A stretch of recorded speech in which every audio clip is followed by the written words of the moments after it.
Good evening students. आज हम कुछ बिजनेस स्टडीज़ के इम्पॉर्टेंट एमसीक्यू क्वेश्चंस देखेंगे जो इन सब चैप्टर्स के ऊपर बेस्ड हैं।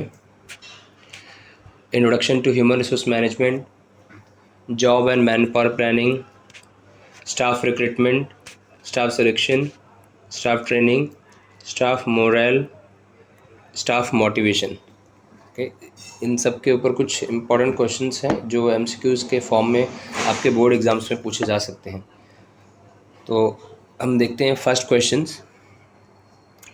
Dash is a formal and detail study of a job. So options दिए हैं: job analysis, job description, job specification, job enrichment. So इसका आंसर है ए। नो, सेकेंड क्वेश्चन देखते हैं। Dash involves expansion of horizontal loading of a job. So option है job enlargement, job enrichment, job specification, job analysis. So answer है is first one, A, job enlargement. Next question देखेंगे। Dash involves vertical loading of a job. First is job enrichment, job enlargement, job specification, job description. So इसका answer है again A, job enrichment. Next देखेंगे हम जो ये question है 1.3 का, इस पर दो तरीके से क्वेश्चन आ सकते हैं। फर्स्ट जो इधर क्वेश्चन दिया है वो है recruitment is a dash process, positive process, negative process, all of the above, none of the above. तो रिक्रूटमेंट तो वैसा पॉजिटिव प्रोसेस होता है।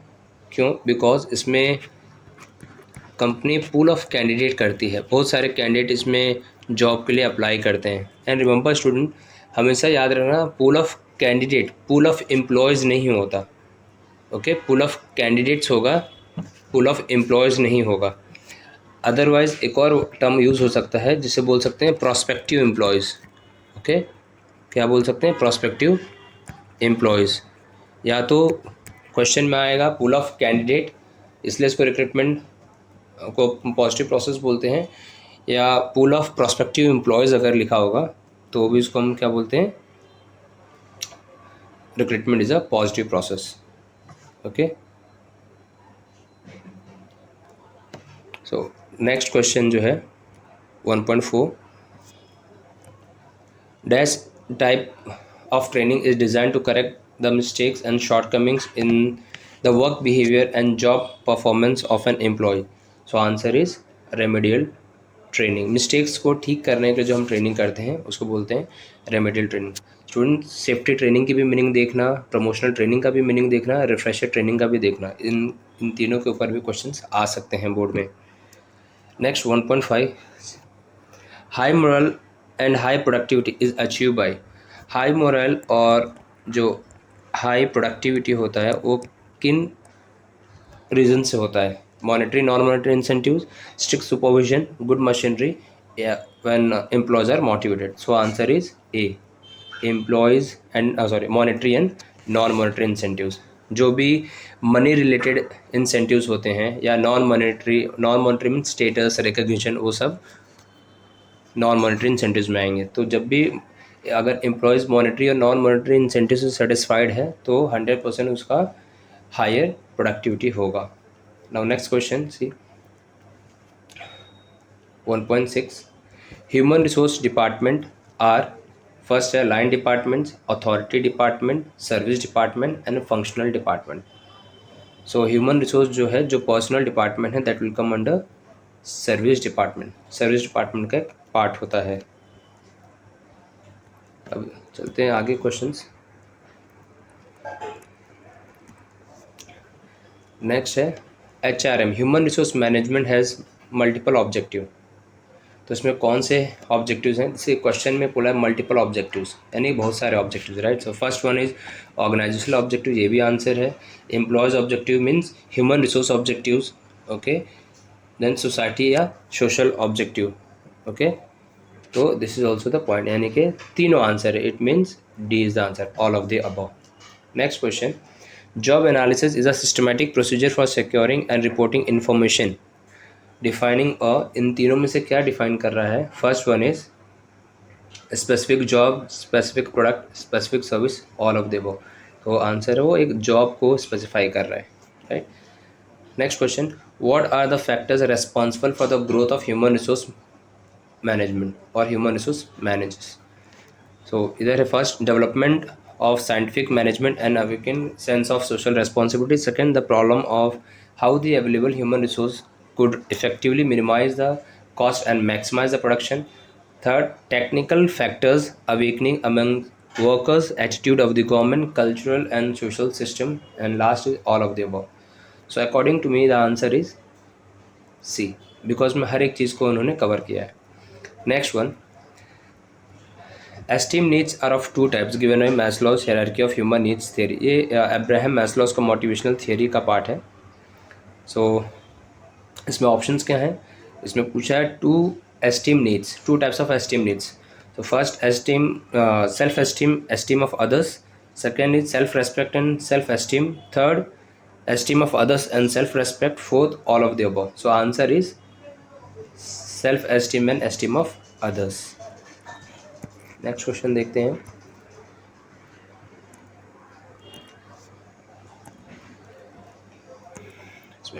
Which of the following describes the skills that are available within the company? Human resource inventory, human resource information system, skill inventory, management inventory।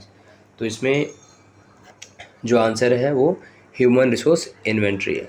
First one is answer.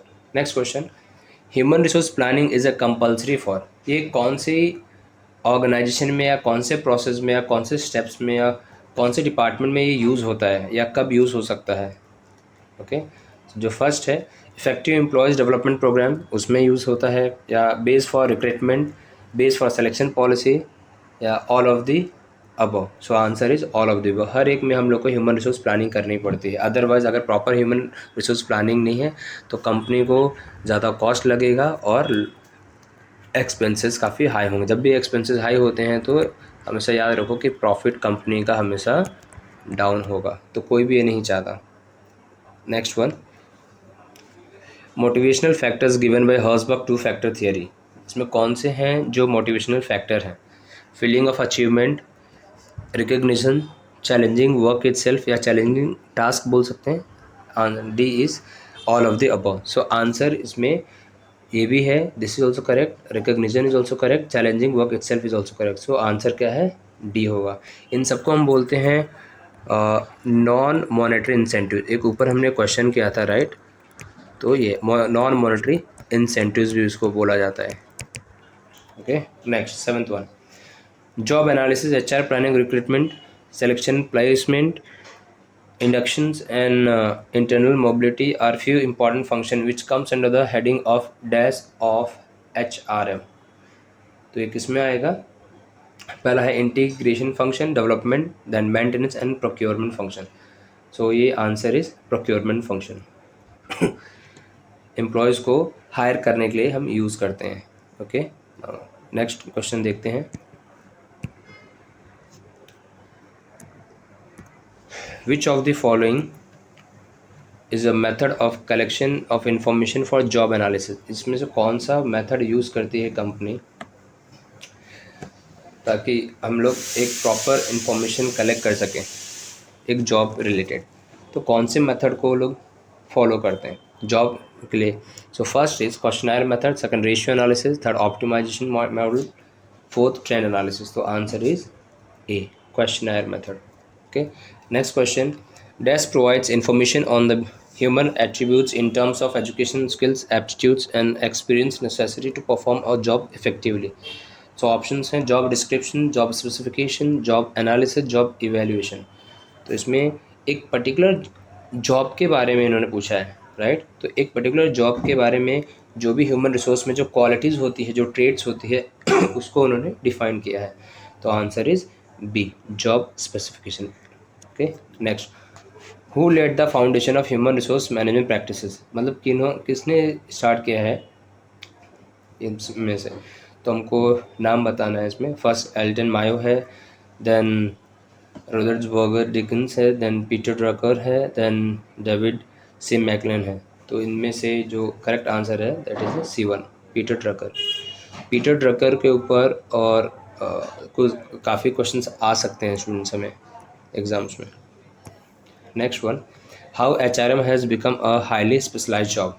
First point, it is concerned with obtaining and maintaining a satisfied workforce. It maximizes the output and satisfaction of the employees, promote group satisfaction and individual development, optimum utilization of manpower by motivation and improving the efficiency। तो इसमें से क्यों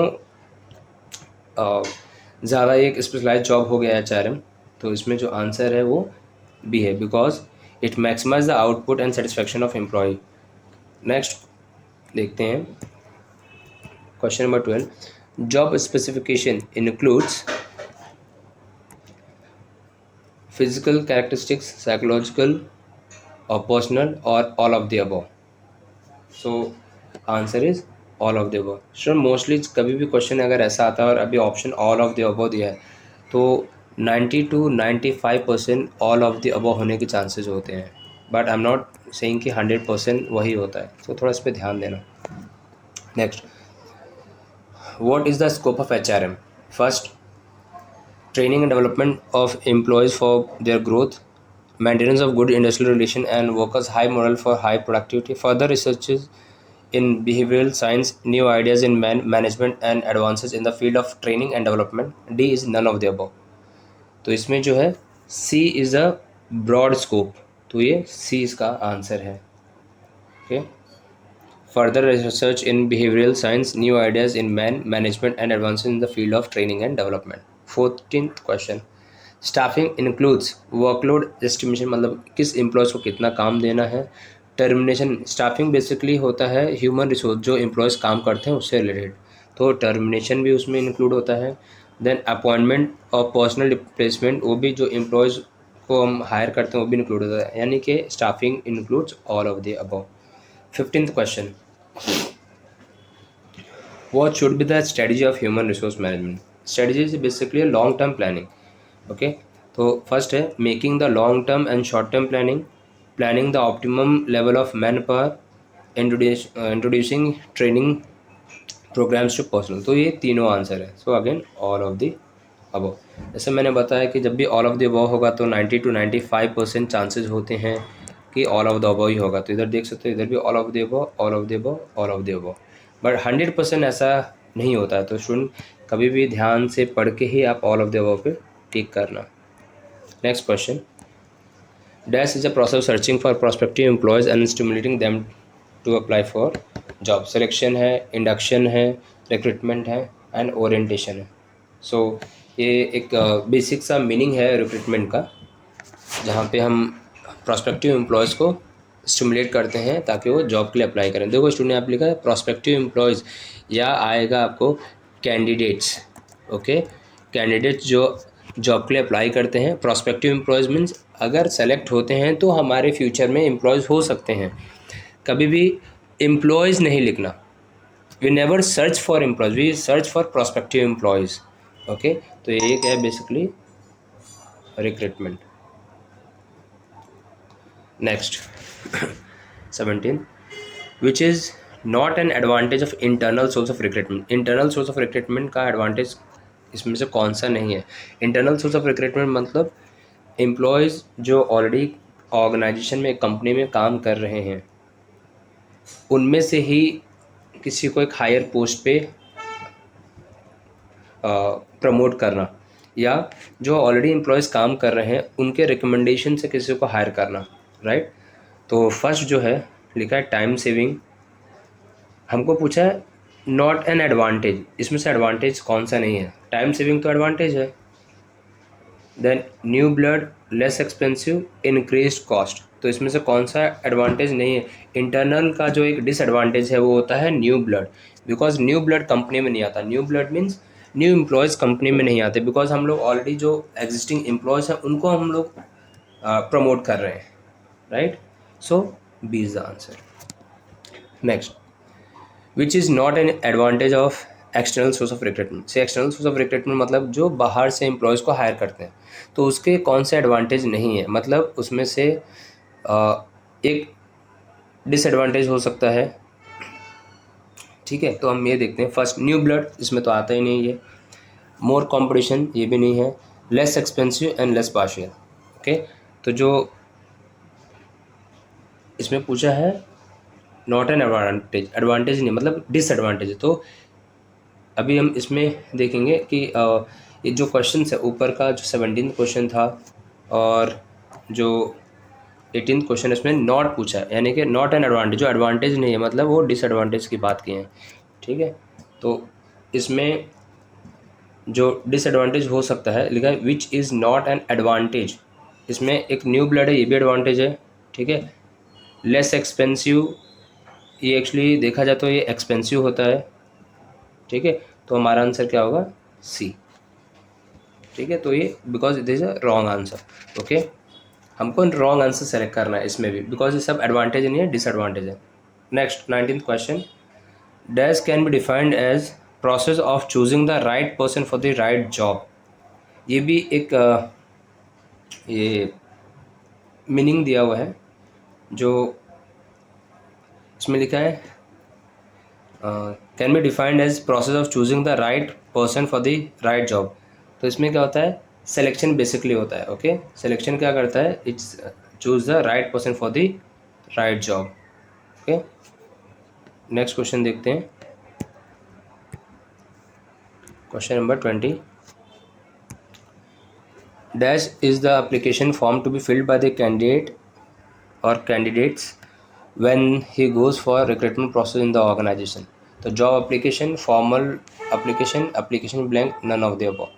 तो जो selection के steps हैं उसमें आपने देखा रहेगा, जो सेकंड पॉइंट है वो है हमारा application blank, right. So this is the correct answer. Next one,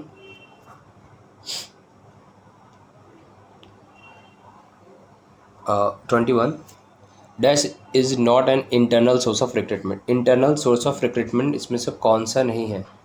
okay, so promotion भी एक internal source of recruitment, transfer भी इंटरनल सोर्स ऑफ रिक्रूटमेंट है। ओके, अभी जो जॉब रोटेशन है एंड डिपार्टमेंटल एग्ज़ाम्स मतलब दो डिफरेंट डिपार्टमेंट्स हैं, मतलब कि एक प्लेस से दूसरे प्लेस पे इसको ट्रांसफ़र करेंगे, दूसरे डिपार्टमेंट में ट्रांसफ़र कर सकते हैं, राइट। और जो जॉब रोटेशन है, राइट, वो एक इंटरनल सोर्स ऑफ रिक्रूटमेंट नहीं है, याद रखना। सो आंसर इज सी, क्योंकि जो डी है वो भी एक ही कंपनी के same department, I mean same level पे ट्रांसफ़र करते हैं, बट जॉब रोटेशन होता है वो एक इंटरनल सोर्स ऑफ रिक्रूटमेंट नहीं है। Okay, so transfer, promotion, transfers and departmental exam is correct. जो सी है जॉब रोटेशन, वो करेक्ट आंसर नहीं है। Next, dash is a selection test विच जज the emotional ability which will help to जज work in group. तो इसमें से आंसर कौन सा होगा, फर्स्ट है personality test, then intelligence test, mental ability test and none of the above. तो इसमें आंसर आएगा पर्सनैलिटी टेस्ट। हमारी मैच्योरिटी लेवल जो होती है उसको मेजर करने के लिए कंपनी कंडक्ट करती है ये। नेक्स्ट जो क्वेश्चन है, dash is not an external source of recruitment. तो कैंपस सिलेक्शन है। अभी इंटरनल एडवर्टाइजिंग तो आगे पढ़ने की ज़रूरत ही नहीं है, बिकॉज यही है, एक्सटर्नल नहीं है, बिकॉज इंटरनल ऑलरेडी लिखा हुआ है, तो ये B is the correct answer. Next 24th question, इसमें dash is a selection test to जज the coordination between hands and eye. Okay, तो ये किधर पे यूज़ होता है, वो मोस्टली जो इंजीनियरिंग फर्म होती है जहाँ पे हैवी इंजन्स के काम होते हैं, वहाँ पे जहाँ पे हमारे हाथों का इस्तेमाल होना बहुत ज़रूरी है, और जहाँ पे मसल्स काम करते हैं। तो उसमें पर्सनैलिटी की बात ही नहीं आती, इंटेलिजेंस टेस्ट की बात ही नहीं आती, उसमें आएगी साइकोमोटर टेस्ट, या इसको बोलते हैं डेक्सटेरिटी टेस्ट भी बोलते हैं। Okay, so answer is correct answer is C. Next, promotion is a dash source of recruitment. So it's a suitable higher internal external. This is very easy. It's a internal source of recruitment because एक previous question में भी हमने देखा था। Okay, question number 26. Campus selection is a dash source of recruitment. Fresh, modern, internal or external. So it is an external source of recruitment. Okay, next 27, the term procurement stands for in context of HRM and recruitment. First जो point है, recruitment, selection, promotion, purchase, research and development, R&D। हमने already, मैंने तुम्हें बताया था कि starting first second question में कि रिक्रूटमेंट का एक मीनिंग दिया था, stimulating the prospective employees so that they can apply for the job, right. तो basically that is also called procurement. तो answer is first, recruitment and selection. Next question देखते हैं। Identifying the dash candidates and dash them to apply for the job in is called recruitment. Available and insisting, second available making, third potential attracting, potential insisting। हाँ, तो इसमें मैंने बताया था prospective employees, right. Prospective मतलब क्या होते हैं, मैंने बताया जो फ्यूचर में हमारे एम्प्लॉयज़ बन सकते हैं। फ्यूचर की बात करते हैं, means we are talking about potential, right. और उनको हम इंसिस्ट नहीं करते हैं, हमको ऐसा जॉब ऑफर देना चाहिए कि वो खुद अट्रैक्ट हों so that they can apply for the job, right. So identifying the potential candidate and attracting them to apply for the job is called recruitment. So correct answer is C. Next question, dash means assigning a specific rank and responsibility to an individual। Okay, तो इसमें क्या है, selection, induction, recruitment and placement. तो इसमें जो correct answer है वो है प्लेसमेंट। इन सब की मीनिंग याद होनी चाहिए बिकॉज इन सब के ऊपर क्वेश्चन आ सकते हैं। Next question, speed of hiring and is an advantage of. कहाँ पे जल्दी से हम लोग एक एम्प्लॉयज़ को हायर कर सकते हैं, मतलब लोअर पोस्ट से हायर पोस्ट पर ट्रांसफ़र करना या वन डिपार्टमेंट से दूसरे डिपार्टमेंट शिफ्ट करना। तो फर्स्ट है internal, then external, psychomotor, mental. तो ये तो कुछ रिलेवेंट ही नहीं है पहली बार। एक्सटर्नल सोर्स ऑफ रिक्रूटमेंट में क्या होगा, हमको एडवर्टीजमेंट देना पड़ेगा या कोई रिकमेंड करेगा किसी को, फिर वो उसको बताएगा, ऐसे कर करके बहुत टाइम लगेगा, राइट। बट जो इंटरनल सोर्स ऑफ रिक्रूटमेंट होता है ये बहुत ही fast way of hiring an employee होता है, राइट। सो इसमें जो आंसर है वो हमारा इंटरनल सोर्स ऑफ रिक्रूटमेंट होगा। Next question, following is not one of the objectives of training. इसमें से कौन सी ऑब्जेक्टिव, जो 4 पॉइंट दिए उसमें से कौन सा एक ऑब्जेक्टिव ट्रेनिंग का नहीं है। हायर प्रोडक्टिविटी तो ट्रेनिंग के ऑब्जेक्टिव है, राइट। फिर रिड्यूस सुपरविजन, ठीक है। अगर प्रॉपरली अगर हमने ट्रेनिंग किया है या एम्प्लॉय सब कुछ आता है तो हमको उतना ज़्यादा स्ट्रिक्ट सुपरविजन करने की ज़रूरत नहीं पड़ती है, राइट। बेटर सेफ्टी, ट्रेनिंग का एक ये भी एक ऑब्जेक्टिव होता है कि जो भी एम्प्लॉयज़ होते हैं वो मशीन्स का भी एक्सीडेंट ना हो, मशीन्स भी ख़राब ना हो और एम्प्लॉयज़ के साथ भी एक्सीडेंट ना हो। तो बेटर सेफ्टी भी, जो सेफ्टी है सॉरी, वो भी करेक्ट आंसर है। बट इंक्रीज सुपरविजन, अभी लिखा है following is not one of the objective. इसमें कौन सा वन ऑफ द ऑब्जेक्टिव नहीं है, तो इंक्रीज सुपरविजन एक ऑब्जेक्टिव नहीं होना चाहिए बिकॉज जो ट्रेनिंग का मेन ऑब्जेक्टिव होता है, एम्प्लॉयज़ को सब कुछ हमने सिखा दिया, ट्रेन कर दिया and they are ready to work, right. तो जो भी उन्होंने सीखा है वो सारी चीज़ फिजिकली उनको अपने वर्क या जॉब पे अप्लाई करना है। तो इसमें सुपरविज़न कम होना चाहिए बिकॉज एक डिसएडवांटेज भी होता है इंक्रीज सुपरविज़न का। ज़्यादा सुपरविज़न होगा तो एम्प्लॉयज़ समटाइम्स दे फील कि उनको कोई कॉन्स्टेंटली वॉच कर रहा है जिसके कारण कभी कभी डर से वो गलतियां कर सकते हैं। तो इंक्रीज सुपरविजन मेरे अकॉर्डिंग इसका आंसर नहीं होना चाहिए, आई मीन ये एक ऑब्जेक्टिव नहीं होना चाहिए। So D is the correct answer. Next question पे चलते हैं। Dash is the process of training, introducing and familiarizing new employees to the organization so that they may adjust quickly and easily in their new environment। Training में तो ये होता ही नहीं है, right. Induction training, then orientation training, induction और orientation training. So जो introduction की बात की जाती है वो हमेशा एक इंडक्शन ट्रेनिंग में दी जाती है। जब भी न्यू एम्प्लॉयज़ एक ऑर्गेनाइजेशन में आता है तो उसको हर एक चीज़ कंपनी के बारे में पता होनी चाहिए, तो उसके लिए उसको इंडक्शन ट्रेनिंग दिया जाता है। Next question, dash instruction, theoreticals and practical learning are provided to trainee in training institute, classroom lecture are followed by practical work. अब इसमें क्या बोल के रखा है, पहले थ्योरेटिकल इंस्ट्रक्शन दिए जाते हैं फिर उसको प्रैक्टिकल इंस्ट्रक्शंस दिए जाते हैं, राइट। सो इसमें जो ऑप्शंस हैं job instruction training, on the job, apprenticeship training, internship training. तो इसमें जो होता है वो है अभी जॉब इंस्ट्रक्शंस पे भी देख सकते हो आप, एक क्वेश्चन आ सकता है, ऑन द जॉब पे भी आ सकता है, अप्रेंटिसशिप ट्रेनिंग भी आ सकता है, इंटर्नशिप भी आ सकता है। तो इसमें जो क्वेश्चन बोला है पहले थ्योरेटिकली उनको समझाते हैं, फिर उसमें प्रैक्टिकल हम लोग उनको सिखाते हैं जो भी एम्प्लॉयज़ सेलेक्ट होते हैं जॉब के लिए। सो बेसिकली इसमें एक्चुअली ये जो है पहले थ्योरेटिकल सिखाया, फिर उनको प्रैक्टिकल लर्निंग, यानी कि it is a combination of first is off the job and then on the job. Okay, so इसमें बेसिकली ऑफ द जॉब दिया नहीं है स्टूडेंट, सो बी ऑप्शन को ऑफ कर सकते हैं हम। ओके, बिकॉज जो क्लासरूम ट्रेनिंग है वो या क्लासरूम लेक्चर होते हैं वो ऑन द जॉब में आते हैं। Next one, 34th question, the amount of wages paid to employees in a day, week or fortnight or month is called money wage, real wage, daily wage या none of the above। so जो money veg होता है वो हमें या तो daily basis पे या तो 15 डेज़ पे या तो 1 मंथ पे हम पे करते हैं वर्कर्स को। रियल वेज क्या होती है, जो उनकी परचेजिंग पावर होती है एक मनी की। ओके, एंड डेली वेज जो एवरी डे हम उनको पेमेंट करते हैं। नेक्स्ट क्वेश्चन जो है 35th, days of casual leaves is permissible in a calendar year.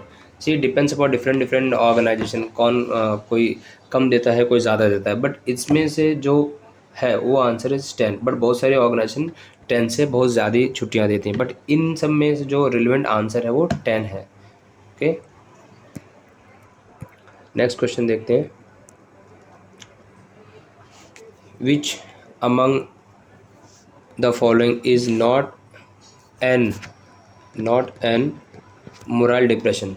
इसमें से कौन सी पॉइंट इसमें से ऐसी है जो एक एम्प्लॉयज़ की मोटिवेशन लेवल को डाउन नहीं करता। First, unhappy family life. अगर अनहैप्पी एम्प्लॉय है तो डेफिनेटली वो काम अच्छे से नहीं कर पाएगा, किसी को लो वेजेस मिलेगा तो अच्छे से काम नहीं कर पाएगा, बट अगर एक वर्किंग कंडीशन किसी की अच्छी है तो वो अच्छे से काम कर सकता है, right.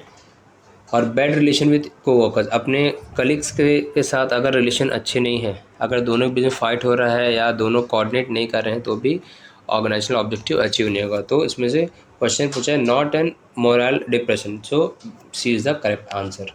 Next question, which among the following is not an indicator of low morale. Low morale का कौन सा इसमें से पॉइंट नहीं है, इंडिकेटर नहीं है। तो फर्स्ट, लैक ऑफ डिसिप्लिन, एक ये क्वेश्चन, अगर लो मोरल है तो जाहिर सी बात है एम्प्लॉयज़ के बीच में डिसिप्लिन नहीं होगा। Next, high rate of absenteeism, ज़्यादा एम्प्लॉयज़ हमेशा एब्सेंट रहेंगे, ऑर्गेनाइजेशन में काम पे नहीं आएंगे। लेबर टर्नओवर, कंपनी से वो कंपनी को छोड़ के दूसरी कंपनी में स्विच करेंगे, जो एक कंपनी, ये सारी चीज़ कंपनी के लिए हाई कॉस्ट करती है। Okay, so last answer is good relation among the worker. अगर good relation among the worker होगा तो उनका मोरल हाई होगा। तो question not an indicator of low morale, तो ये एक इंडिकेटर नहीं है लो मोरल का, this is indicator of high morale. Next question, high morale leads to higher productivity is due to. जो हाई मोरल के कारण हाई प्रोडक्टिविटी होती है उसमें क्यों ऐसा, आई मीन क्या रीज़न है जिसमें जब हाई मोरल है तो हाई प्रोडक्टिविटी आई। तो फर्स्ट है because of financial non financial incentive. Next, close supervision, याद रखो कभी क्लोज सुपरविजन स्टिक सुपरविजन होगा तो एम्प्लॉयज अच्छे से काम नहीं करेंगे most of the cases. Fear of loss of job भी दिया है, फिर इंटेंस कॉम्पिटिशन लेबर मार्केट। तो यहाँ पे जो आंसर है because of financial non financial incentive. से फाइनेंशियल में क्या आएगा, हायर सैलरीज आ रहे हैं, देन उसको बोनस मिल रहा है, देन नॉन फाइनेंशियल में स्टेटस रिकग्निशन, वो एक इन सब के ऊपर भी फाइनेंशियल इंसेंटिव्स क्या होते हैं, नॉन फाइनेंशियल इंसेंटिव्स क्या होते हैं, इसके ऊपर भी सेपरेट क्वेश्चंस आ सकते हैं। 39th question, higher morale and low productivity is due to. High morale जो है वो और प्रोडक्टिविटी है लो, क्यों ऐसा है, high moral but low productive, मतलब एम्प्लॉयज़ एंथुजियास्ट है, काम करना चाहता है बट उसकी प्रोडक्टिविटी कम हो रही है। तो जो पहला है faulty machines and power cut, एक यही आंसर है फर्स्ट, बाकी पढ़ने की ज़रूरत नहीं। Faulty machines and power cut मतलब उसको आता है बट मशीन्स काम नहीं कर रही, मशीन्स ख़राब हैं, आउटडेटेड हैं, या पावर फेलियर है, तो जो प्रोडक्टिविटी है ऑटोमेटिक क्या होगी, डाउन हो जाएगी। ओके, नेक्स्ट जो लास्ट क्वेश्चन है वो, training is given to an employees to increase his or her job knowledge, salary, reputation, promotion. So जो ट्रेनिंग होती है वो एक जॉब रिलेटेड ही ट्रेनिंग होती है। ओके, कभी भी सैलरी या रेपुटेशन या प्रमोशंस के लिए भी होती है, बट जो मेजर ऑब्जेक्टिव जो होता है, जो बेसिक ऑब्जेक्टिव्स ऑफ ट्रेनिंग होता है, वो सिर्फ जॉब नॉलेज ही गेन करने, यानी कि स्किल जो भी रिक्वायर्ड होती है एक पर्टिकुलर जॉब को अकम्प्लिश करने के लिए, उसके लिए ही दिया जाता है। तो स्टूडेंट, जो मैंने 40 क्वेश्चन शेयर किए हैं, I mean I have almost 50 questions होंगे, ये कुछ मेरे अकॉर्डिंग इंपॉर्टेंट क्वेश्चंस हैं जो आपके बोर्ड एग्जाम्स में आ सकते हैं। So thanks for watching. Next time हम कुछ और वीडियो शेयर करेंगे। Thank you.